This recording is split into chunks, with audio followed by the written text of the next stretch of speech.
ये कार्यक्रम सत्य घटनाओं से प्रेरित है। जिनके साथ ये घटनाएं घटी उसकी वास्तविकता उन्हीं तक सीमित है।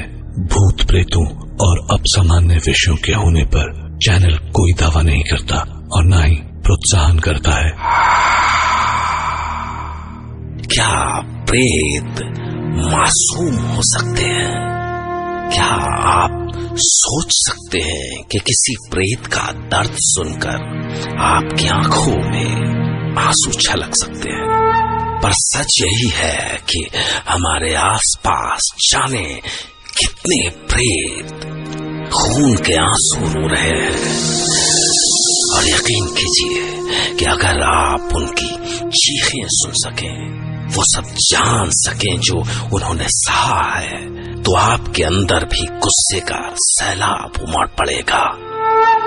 पर बदकिस्मती से वो प्रेत आज भी गुस्से के सैलाब को अपने सीने में दबाए भटक रहे हैं, और जो भी उनके सामने पड़ जाता है उनका दर्द बताने के लिए जिंदा नहीं रहता। आज मैं आपको सुनाता हूँ यूकोन कनाडा की कहानी, जहाँ मैं डायरेक्टर सुमंतो रे को अपने साथ लेकर गया। सुमंतो रे ने वहाँ लूका बेर का इंटरव्यू किया। लूका बेर, जिन्होंने एक खौफ के साए में जिंदगी बिताई, पर क्या वो आज भी उस खौफ के साए से बाहर निकल सके हैं? शायद।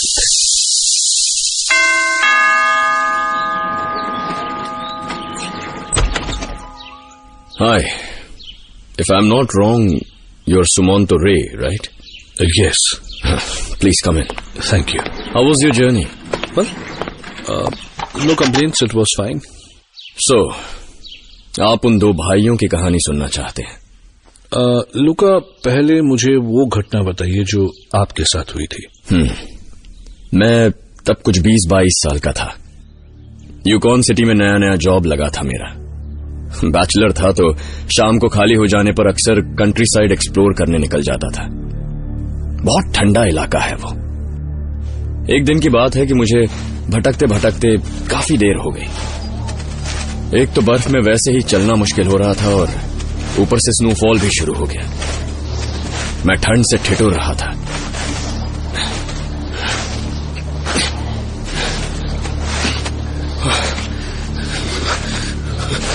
बड़ी देर हो गई, रात होने वाली है।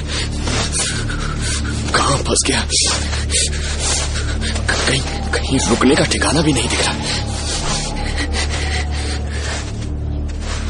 तभी मुझे लगा बर्फ से ढके एक खंडर में कोई आहट सी हुई।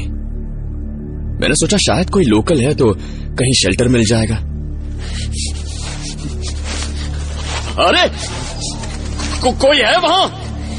Anybody there? कुछ देर तक कोई जवाब नहीं आया तो मैं खुद उस ओर बढ़ गया। कोई है भाई? अरे कोई! और तभी कुछ आवाज हुई, शायद सांसों की आवाज थी, और दीवार की ओट में मुझे नीली नीली दो आंखें दिखाई दी। वो मेरी ही ओर घूर रही थी, और इससे पहले कि मैं कुछ समझ पाता वो सामने निकल के आ गया। शायद कुत्ता था या भेड़िया, गॉड नोस, पर मैंने आज तक कोई इतना बड़ा कुत्ता नहीं देखा। मैं भागा पागलों की तरह।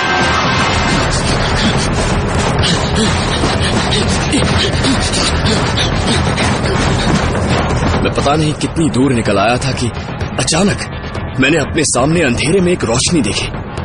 मुझे लगा अब मैं बच जाऊंगा और मैं उस रोशनी की ओर भागा।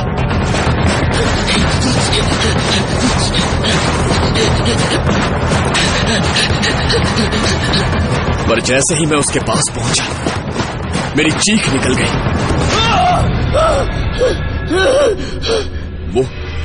वो कोई जलता हुआ इंसान था। उसके पूरे शरीर से लपटें उठ रही थी। तभी मुझे जोर की ठोकर लगी। कई घंटों बाद मुझे गांव वालों ने उठाया और वो मुझे हॉस्पिटल ले गए। मेरी जान बच गई, पर उस रात की फ्रॉस्ट बाइट ने डॉक्टर्स को मेरे दोनों पैर काटने के लिए मजबूर कर दिया। उस जलते हुए इंसान की कहानी क्या है? लोग कहते हैं कि बहुत पहले कभी दो भाई अपनी बूढ़ी ग्रैंडमदर के साथ वहां रहते थे।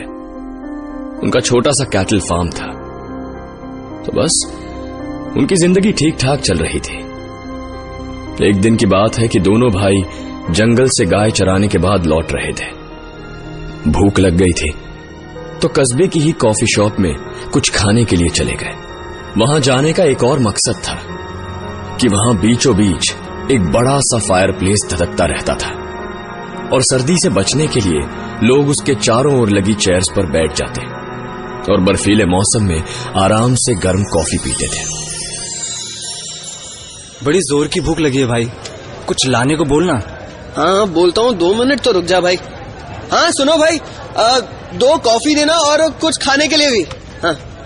उसका इतना बोलना ही था कि उसकी आवाज सुनकर एक लंबा चौड़ा भयानक सा आदमी उनकी ओर पलटा। वो कस्बे के दूसरे छोर पर बुचरी चलाने वाला नेथन नाम का कसाई था। कल ही उन भाइयों की उससे कहा सुनी हुई थी और उसका गुस्सा अभी भी ठंडा नहीं हुआ था। क्यों, बहुत भूख लगी है? मेरे हाथ से कुछ खाएगा?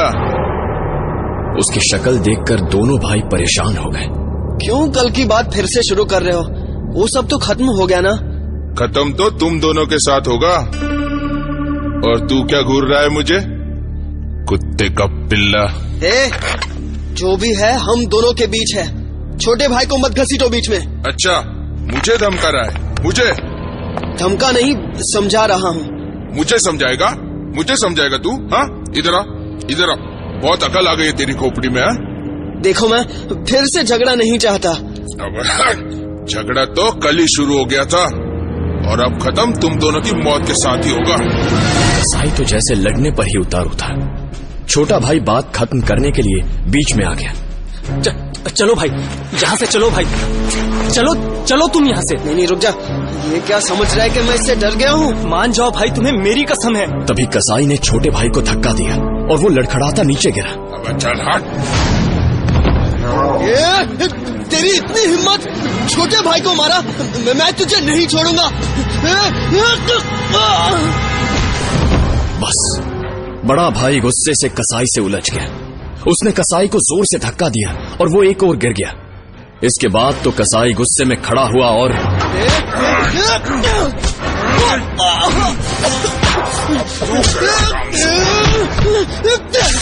फिर तो दोनों एक दूसरे से उलझ गए। पर बड़ा भाई भी अभी 16-17 साल का लड़का ही था। उस जंगली भैंसे जैसे कसाई से कहां मुकाबला कर पाता। उसने बड़े भाई की गर्दन दबोच ली। छोटा बीच में आ गया। छोड़ मेरे भाई को, छोड़ मेरे भाई को, छोड़ मेरे भाई को। जा छोटे, तू जा यहाँ से। इस कुत्ते से मैं निपट लूंगा, तू जा।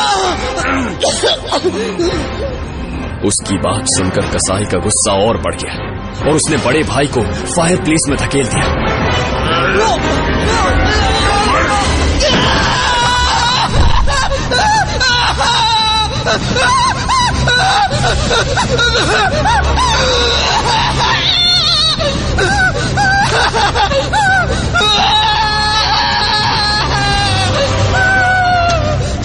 बड़ा भाई जब फायर प्लेस से बाहर निकला तो वो मशाल की तरह जलता हुआ चीख रहा था।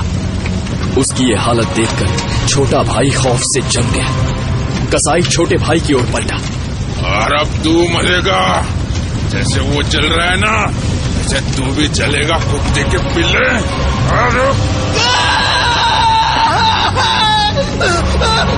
भाग जा छोटे, भाग जा, भाग जा यहाँ से। जा छोटे, जा। उसकी आवाज पूरी घाटी में गूंज गई और छोटा भाई अपनी जान बचाने को भागा। वो बर्फीले मैदान में भागता ही रहा जब तक वो सर्दी से जमकर गिर नहीं गया। वो बर्फ में ऐसे गिरा जैसे कोई लकड़ी का लट्ठा गिरा हो। बर्फीले मैदानों में अब और कोई आवाज नहीं बची थी सिवाय आग की लपटों में झुलसते हुए बड़े भाई की चीखों के। इसके बाद तो उस इलाके में नेथन कसाई का रौब और बढ़ गया। कोई उससे नजरें मिलाने की हिम्मत नहीं करता था। अब वो दिन भर शराब पीता और किसी भी दुकान में घुसकर तोड़ फोड़ करता और जो मन में आता उठाकर चल देता। बाप रे, नेतन कसाई। मुझसे लड़ेंगे? कौन लड़ेगा मुझसे, नहीं देखता हूँ। क्यों बे बनिए, मेरे सामने सिर तान के खड़ा है। क्या कह रहे हो भाई, मेरी इतनी हिम्मत? भाई, मैं तेरा भाई लगता हूँ। माफ कर दो, मुझे माफ कर दो। इज्जत देने के लिए बोला। तब ठीक है। अरे ये सारा सामान उठा के कहाँ चल दिए? पैसे तो देते। पैसे चाहिए तुझे? हाँ? नेतन कसाई से पैसे मांगेगा?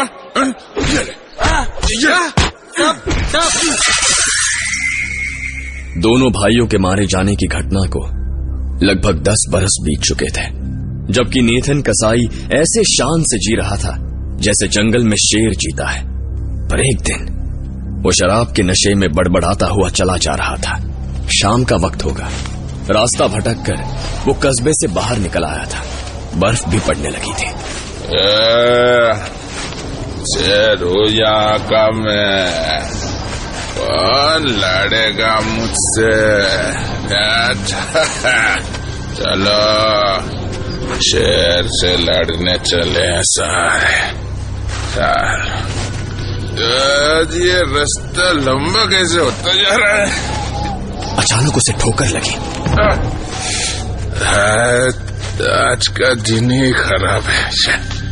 अभी वो खड़ा ही हुआ था कि उसके सामने 2 चमकती हुई नीली आंखें दिखाई दी और उसके साथ एक भयानक चेहरा। चल हट रास्ते से।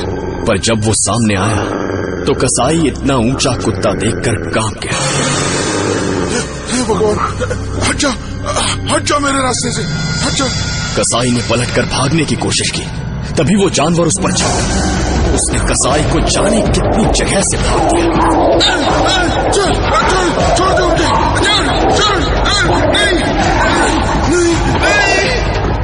नेथन कसाई किसी तरह उससे अपनी जान बचाकर भागा और भागता हुआ वो देवदार के पेड़ों के बीच पहुंच गया।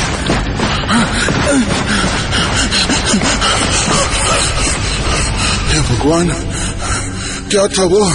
पर तभी उसे लगा कि उसके पीछे कोई है। वो पलटा, उसके सामने एक जलता हुआ इंसान था। झुलसे हुए काले शरीर से उठती हुई भयानक लपटें। नेथन, कहाँ जा रहा है नेथन? कौन हो तुम? कौन हो? इतने जल्दी भूल गया? तेरी आग में मैं आज तक जल रहा हूँ।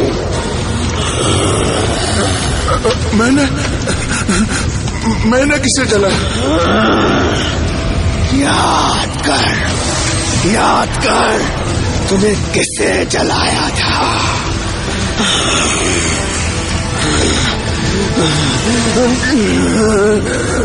तूने क्यों किया ये? क्यों किया?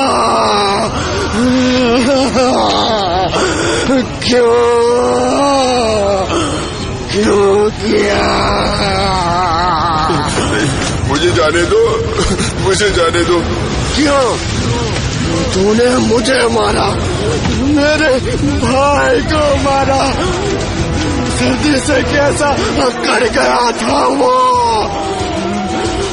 नीला हो गया था। मैंने नहीं मारा, किसी को नहीं मारा मैंने। छोड़ दो मुझे, छोड़ दो, देखो मैं जल रहा हूँ। तो देख कैसा लगता है जलने में। मैं ऐसे ही जला था ना, बोल, जला था ना मैं।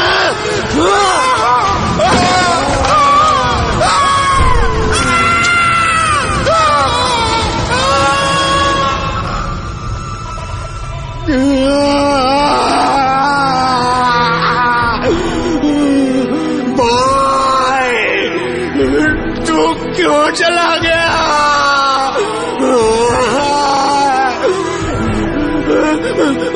कहाँ है तू भाई? कहाँ है? बोल, कहाँ चला गया तू?